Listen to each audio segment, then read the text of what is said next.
शिविका और आज के इस वीडियो में हम सीबीएसई क्लास 10th मैथमेटिक्स के chapter 3 pair of linear equation in two variable की जो एक्सरसाइज 3.3 है अकॉर्डिंग टू न्यू सिलेबस उसके फर्स्ट क्वेश्चन के फोर्थ पार्ट को सॉल्व करेंगे। इससे पहले हम फर्स्ट सेकंड थर्ड पार्ट को सॉल्व कर चुके हैं और एक्सरसाइज 3.1 और 3.2 को भी हम सॉल्व कर चुके हैं। तो अगर आपने वो वीडियोस नहीं देखे डिस्क्रिप्शन में लिंक दिया गया है, आप वहां पे क्लिक करके सारे क्वेश्चंस के आंसर्स देख सकते हो। तो फिलहाल मैंने जो फोर्थ पार्ट है उस क्वेश्चन का सॉल्यूशन निकाला था तो वो आपके साथ अब मैं शेयर कर रही हूँ। सो यहाँ पे देखो क्या है, दो इक्वेशंस दी गई हैं, हमें एलिमिनेशन मेथड और सब्स्टिट्यूशन मेथड से इनकी वैल्यूज फाइंड आउट करनी है, एक्स एंड वाई की, इन्हें सॉल्व करना है। सबसे पहले हम एलिमिनेशन मेथड से सॉल्व करेंगे। तो यहाँ पे लिख लेते हैं एलिमिनेशन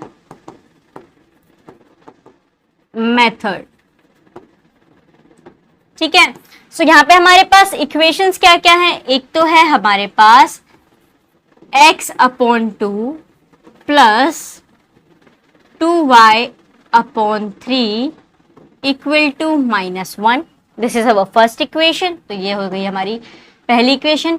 दूसरी इक्वेशन है हमारे पास x - y/3 इक्वल्स टू 3, ठीक है। This is our second equation. अब आप देखोगे कि ये जो है अभी सही फॉर्म में नहीं है, यानी हमारी जो पेयर ऑफ लीनियर इक्वेशंस हमें चाहिए ये उस फॉर्म में नहीं है। तो इसे हम कैसे करेंगे, पहले तो इन्हें सही तरीके से इनका पेयर बनाएंगे, उनकी इक्वेशंस को सही करेंगे। तो उसके लिए क्या करना होगा, 2 और 3 का यहाँ पे पहली इक्वेशन में, फिलहाल फर्स्ट इक्वेशन को कर रहे हैं, तो 2 और 3 का यहाँ पे क्या कर लेंगे, एलसीएम ले लेंगे।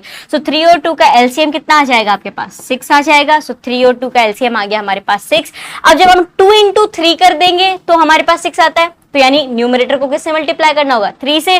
तो ये हो जाएगा आपका 3x प्लस 3 × 2 करते हैं तो हमारे पास 6 आ जाता है, यानी डिनोमिनेटर को जब मल्टीप्लाई बाय 2 करेंगे तो 6 आएगा। तो न्यूमरेटर को भी किससे मल्टीप्लाई कर दो, 2 से मल्टीप्लाई कर दो। तो 2 2 से आपका हो जाएगा 4, दैट इज 4y। ये हमारे पास आ गया, अपॉन में 6 है, इक्वल टू में -1 चल रहा है। अब ये जो 6 है यहाँ डिवाइड हो रहा है, उस साइड जाके क्या हो जाएगा, मल्टीप्लाई हो जाएगा। सो ये उस साइड गया और मल्टीप्लाई होगा किससे, -1 से। सो 6 1 से आपका 6 आ जाएगा, माइनस प्लस माइनस, साइन किसका लग जाएगा, माइनस का लग जाएगा।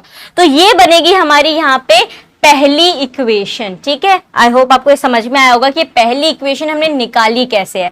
जो हमारे पास अपॉन में था उसको सोल्व किया, एलसीएम वगैरह लिए और फिर हमारे पास स्टैंडर्ड फॉर्म के अंदर इक्वेशन आ गई। तो ये हो गया 3x plus 4y equal to -6 and this is our first equation. अब आते हैं हम सेकंड के ऊपर। सेकंड क्या है, x - y, इसे यहाँ पे लिख लेते हैं x - y/3 इक्वल टू 3। यहाँ पे भी एलसीएम लेंगे, तो एलसीएम कितना आ जाएगा हमारा, 3 आ जाएगा यहाँ पे। अब 1 × 3 कर देंगे तो हमें 3 मिल जाता है, तो ऊपर भी हमें न्यूमरेटर को भी 3 से मल्टीप्लाई करना पड़ेगा। तो ये आपका आ जाएगा 3x माइनस में y जो है वो रहेगा। अब इक्वल टू में क्या है, 3 है और यहाँ पे 3 डिवाइड हो रहा है, उधर जाएगा मल्टीप्लाई हो जाएगा। इट मीन्स ये आ जाएगा आपका 3 × 3 इक्वल टू 9, 3 3 9। तो ये आ गई हमारे पास हमारी second equation, that is 3x minus y equal to 9। ये हो गई सेकेंड इक्वेशन। तो अब ये सही फॉर्म में आ गई हमारे पास। अब हम इजीली यहाँ पे एलिमिनेट कर सकते हैं और वैल्यूज फाइंड आउट कर सकते हैं। तो आप यहाँ पे एक चीज नोटिस करोगे, हम और बार क्या करते थे, एलिमिनेशन के लिए किसी एक टर्म को सेम बनाना है, बट अब जो आया है उसमें ऑलरेडी हमारे पास एक टर्म सेम बनकर आई है, यानी यहाँ पे भी 3x है, यहाँ पे भी 3x है, यानी दोनों इक्वेशन के अंदर वेरिएबल के साथ वाली जो एक टर्म है वो यहाँ पे सेम है। तो अब हमें क्या करना है, अब हमें देखना है कि सब्ट्रैक्ट करें या ऐड करें। क्या देखना है कि सब्ट्रैक्ट करें या फिर ऐड करें। तो आप यहाँ पे देखो, ये भी +3 है, ये भी +3 है, तो ये ऐड हो जाएगा। अगर इन्हें ऐसे ही छोड़ दिया तो क्या करना होगा, सब्ट्रैक्ट करना होगा। जब माइनस कर देंगे तो प्लस माइनस हो जाएगा और ये इजीली यहाँ पे एलिमिनेट हो जाएगी। So let's do it. यहाँ पे हम इसे लिख देते हैं सब्ट्रैक्ट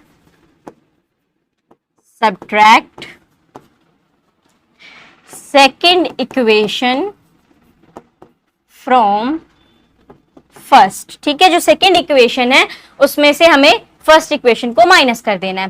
तो यहां पे इसे लिखते हैं 3x plus 4y equals to -6 subtract करना है 3x minus y that is 1। यहाँ पे अगर नॉर्मल y लिखा है, नॉर्मल x लिखा है, it means it's 1y and 1x equal to 9। यहाँ पे इसे सॉल्व कर दो, ये तो पूरा कैंसिल हो गया, प्लस माइनस माइनस, ये माइनस है तो ये यहाँ पे प्लस बन जाएगा, और ये भी यहाँ प्लस है तो ये यहाँ पे माइनस बन जाएगा। तो ऐड कर देंगे यहाँ पे 4 + 1 दैट इज 5, तो ये आ जाएगा आपका 5y equal to minus minus plus हो जाएगा। सो 9 + 6 कितना हो जाएगा 15, तो ये होगा माइनस का 15। ठीक है, साइन तो माइनस का लगेगा, मल्टीप्लाई थोड़ी कर रहे हैं, यहाँ पे हम ऐड कर रहे हैं माइनस माइनस, तो ये होगा आपका -15, 5y इज इक्वल टू -15। अब y की वैल्यू यहां से हम निकाल सकते हैं, -15 अपॉन 5, 5 1 = 5, 5 3 = 15, y आ गया -3। माइनस प्लस का यहाँ पे जरूर ध्यान रखना, वरना यहाँ पे इक्वेशन जो है वो गलत हो सकती है। तो ये हो गया y इज इक्वल टू -3। अब हमें x की वैल्यू निकालनी है, वो कैसे निकालेंगे, सब्स्टिट्यूट कर देंगे हम इस y की वैल्यू को फर्स्ट इक्वेशन के अंदर और चाहो तो सेकंड इक्वेशन के अंदर, दोनों में से जिसमें भी आपको करना है इसे सब्स्टिट्यूट। आंसर सेम ही आने वाला है, तो जो आपको सही लगे उसके अंदर हम इस y की वैल्यू को सब्स्टिट्यूट कर देंगे। तो यहाँ पे इसे लिख लेते हैं। नाउ सब्स्टिट्यूट कर रही हूं मैं इसे फर्स्ट इक्वेशन में। फर्स्ट इक्वेशन क्या है हमारे पास, 3x + 4y इक्वल्स टू -6, ये हमारी फर्स्ट इक्वेशन है। तो ये यहाँ पे गिवन है 3x + 4y, y से मल्टीप्लाई होगा, 4 जो है वो मल्टीप्लीकेशन में है, हमारे पास y क्या है -3 आया है, तो इसे मल्टीप्लाई कर देंगे, +4 × -3 इक्वल टू में -6। तो ये आपके पास आ जाएगा 3x प्लस माइनस यहाँ पे आ जाएगा आपका -4 3 = 12 इक्वल टू -6। आगे सॉल्व करते हैं, 3x इक्वल टू -12 है, उधर जाके प्लस हो जाएगा, सो इक्वल टू -6 + 12। ठीक है, सो माइनस प्लस माइनस हो जाएगा यहाँ पे। सो 12 में से आप 6 माइनस कर दो, 7 8 9 10 11 12, 6 बच जाएगा आपके पास। अभी पॉजिटिव का रहेगा या नेगेटिव का, पॉजिटिव का, वाई बिकॉज 12 जो है वो 6 से बड़ा है और उसके साथ प्लस है। आगे 3x है, so x would be equal to 6/3, 3 1 = 3, 3 2 = 6, x की वैल्यू निकल के आ गई 2, और y तो क्या निकल के आया था हमारा -3। तो यहाँ पे हम लिख सकते हैं that x is equal to 2 and y is equal to -3। इस तरीके से एलिमिनेशन मेथड से हमने इसे सॉल्व कर दिया है। अब यहाँ पे क्या मेंशन है क्वेश्चन में कि सब्स्टिट्यूशन मेथड से भी आपको इसे सॉल्व करना होगा, तो अब हम इसे सॉल्व करेंगे सब्स्टिट्यूशन मेथड से। तो लेट्स डू इट। यहाँ पे सबसे पहले लिख देते हैं कि अब हम करने वाले हैं सब्स्टिट्यूशन मेथड से सॉल्व। सो सब्स्टिट्यूशन मेथड, अब ये जो हमने निकाले थे दोनों में वही सेम रहने वाले। एलिमिनेशन में भी हमने क्या किया था, अपॉन में वैल्यूज थी तो उनको हमने स्टैंडर्ड फॉर्म में लिख लिया था पेयर ऑफ लीनियर इक्वेशन की, तो यहाँ पे भी ये सेम वैल्यूज आ जाएंगे हमारे पास, that is 3x + 4y equals to -6। ये है हमारी यहाँ पे फर्स्ट इक्वेशन जो हमने फाइंड आउट की थी, 3x + 4y equals to -6। Second equation है 3x -y equals to 3x - y equal to 9। तो ये हो गई हमारी पहली और ये हो गई दूसरी इक्वेशन। अब सब्स्टिट्यूशन मेथड में हमें क्या करना है, दोनों में से किसी एक इक्वेशन को लेना है, उसमें से किसी एक वेरिएबल, यानी एक वेरिएबल x है दूसरा वेरिएबल y है, दोनों में से किसी एक वेरिएबल की वैल्यू फाइंड आउट करनी है। आप चाहो तो आप फर्स्ट इक्वेशन में ले सकते हो या आप चाहो तो सेकंड इक्वेशन भी ले सकते हो। तो फिलहाल यहाँ पे मैं ले रही हूँ 3x - y इक्वल टू 9। सो इसे यहाँ पे ले लेते हैं, from second equation we get, second equation क्या है 3x - y इक्वल्स टू 9, ये हमारी सेकेंड इक्वेशन है।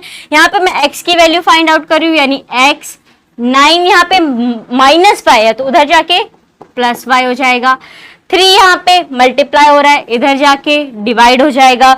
अब ये 9 + y है, इसे सही तरीके से अगर हम लिखें तो ये यहाँ पे हो जाएगा y, पहले वेरिएबल आ जाएगा आपका y + 9/3।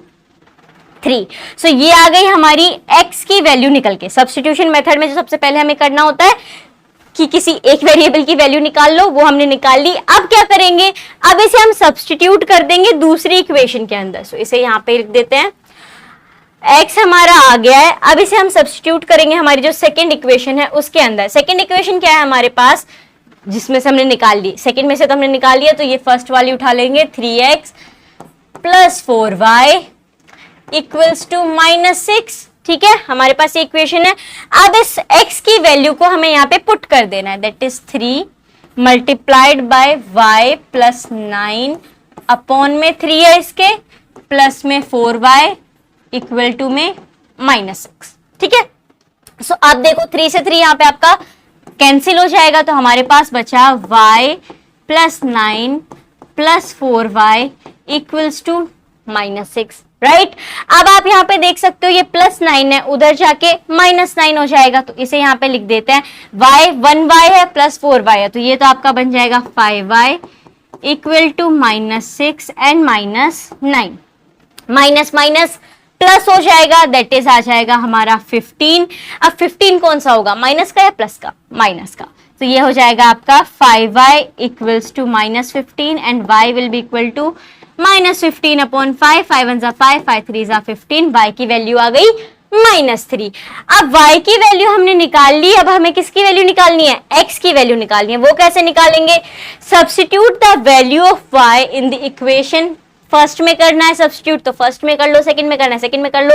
ये जो तीसरी निकाली थी, जो हमने सेकंड इक्वेशन में से निकाला था x की वैल्यू, उसमें सब्स्टिट्यूट कर लो। तो यहाँ पे मैं इसे ले रही हूँ, that x is equals to y plus 9 upon 3। ठीक है, सो y हमारा क्या आया है, -3 आया है, that is -3 plus 9 upon 3, minus plus minus हो जाएगा, 9 में से 3 गया, आपके पास बच जाएगा 6, साइन लगेगा बड़े वाले का, तो 9 जो है वो पॉजिटिव है, तो ये पॉजिटिव का 6 रहेगा, अपॉन में 3, 3 1 जा 3, 3 2 जा 6, तो x की वैल्यू यहाँ पे आ गई आपके पास 2 और y हमारा क्या आया था, -3। सेम हमने यहाँ पे जब एलिमिनेशन मेथड से किया था तो आया था that x is equal to 2 and y is equal to -3, and substitution method से भी यही आया that x is equal to 2 and y is equal to -3। तो इस तरीके से एलिमिनेशन मेथड और सब्स्टिट्यूशन मेथड से हम इस फोर्थ पार्ट को सोल्व करेंगे। तो जरूरी नहीं है कि हमेशा हमें जो क्वेश्चन हो वो ऑलरेडी सही तरीके से स्टैंडर्ड फॉर्म में लिखा हुआ मिले, नहीं, कभी कभी ऐसे भी मिल सकता है फ्रैक्शन फॉर्म में, तो उसे हम उसका एलसीएम वगैरह लेके उसे सही फॉर्म में लिखेंगे और उसके बाद आगे का प्रोसेस करेंगे। अगर आपको ये सॉल्यूशन समझ में आया हो तो इस वीडियो को लाइक कर दीजिए, और आपके दोस्त भी इस क्वेश्चन के सॉल्यूशन को निकाल सके सही तरीके से, तो इस वीडियो को उनके साथ शेयर कर दीजिए। आगे के क्वेश्चन के सॉल्यूशंस आपको मिलते रहे, उसके लिए चैनल को सब्सक्राइब करना ना भूलें। मिलते हैं एक नए वीडियो के साथ, धन्यवाद।